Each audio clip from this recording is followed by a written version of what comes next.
Gal netgi suformuosim taip, kodėl iš vis moteris galvoja, kad jau nebėra vyrų šiame pasaulyje ir kad jos nebegali susidaryti antros pusės.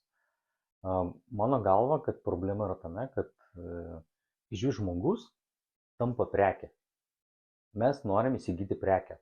Kokybišką vyrą, labai kokybišką prekę su labai gražia etiketė, kad viduje būtų labai geras skystis, skanus, tobulas, idealus ir mes bandom sukurti iliuziją, arba netgi ateina žmogus netobulas, bet mes savo galvoje sukuriam iliuziją, kad yra tobula asmenybė, nors tai gali būti absoliučiai atvirkščiai.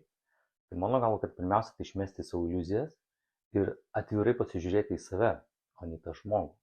Nes tas žmogus atspindi tik tai, kas mumis yra. Jeigu tu matai, kad jis tau netobulas arba netobula, tai problema tame, kad galbūt tu nesi tobulas, gal tu labai nori patobulinti savo gyvenimo, jo resursais, gal jo išmintim, jo statusu arba jo statusu, neturi reikšmės, ar tai vyras ar moteris.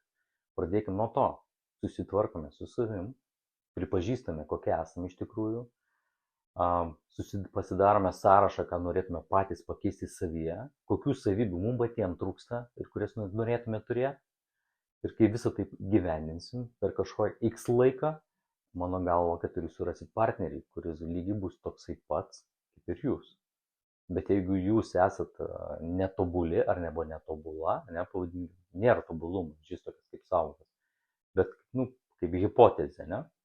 Tai ir kad jūs ieškote kompensavimo, reiškia žmogus, kuris kompensuos jūsų gyvenimą, kompensuos jūsų gyvenimo kokybę, kompensuos jūsų gyvenimo resursus, kompensuos galbūt logistiką, belė ką gali būti, ne?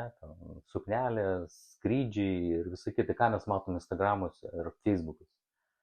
O gal iš tikrųjų jūs paklausėt, kokio iš tikrųjų jūs norite savo gyvenimą, gal jūs norite visai kitokio.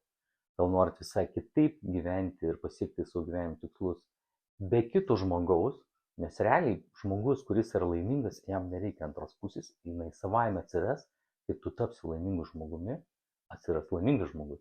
Bet jeigu tu būsi nelaimingas arba nelaiminga, tu pritrauksi lygiai tokią pačią nelaimingą arba nelaimingai asmenį, kuris gali būti, kad dar pablogis gyvenimo, duos daugiau challenge, kaip ten sako, karma, ne?